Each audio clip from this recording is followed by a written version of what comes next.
Young Africans ambayo ni klabu ya mzee wangu marehemu. Lakini la pili ni dhima ambayo tulikuwa kama community ambayo tulikuwa tunaitaka. Young Africans ni klabu kubwa kuliko zote kwa umma Tanzania. Haiwezi kuwa klabu ambayo inaweza kufikia shida wakati kuna watu wenye uwezo wa kusaidia kwa hiyo.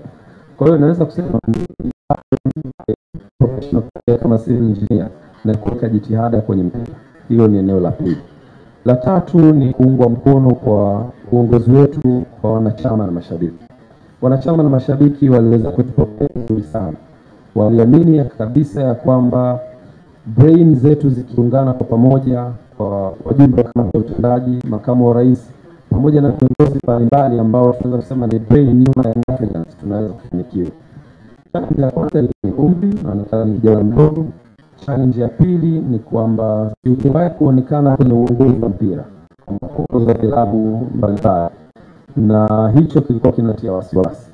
Na wasiwasi huo kulikuwa ni haki kwa hao watu kuwa na wasiwasi, lakini nataka niwaambie vijana, sisi wengi sana tuna uwezo mkubwa sana, na kitu ambacho tunaweza kukifanya ni kuhakikisha tunapewa nafasi. Na tukipewa nafasi, naamini hata hapo watu ambao wako nyuma ya hizi kamera wana uwezo mkubwa sana hata kwa umri wao mdogo waliokuwa nao. Kwa hiyo cha kwanza ni kupewa nafasi vijana na kuaminiwa. Lakini la pili ni sisi vijana tutendee haki hizo nafasi zetu.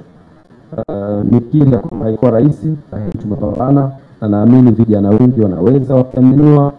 Tumepata guidance kwa viongozi wetu wa juu, nikianza na mwenyekiti wetu wa bodi ya wadhamini Mkuchika, wajumbe wa bodi ya wadhamini kina Anton Mavunde, Mheshimiwa Mwalimu Salimba, mama yetu Karuna, wote wamekuwa ni mentor kwenye uongozi wetu.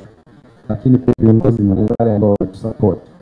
Vijana tukipewa nafasi tunaweza, na hii ni mfano tosha kwa kijana mdogo kupewa club kama Africans na akaitendea haki.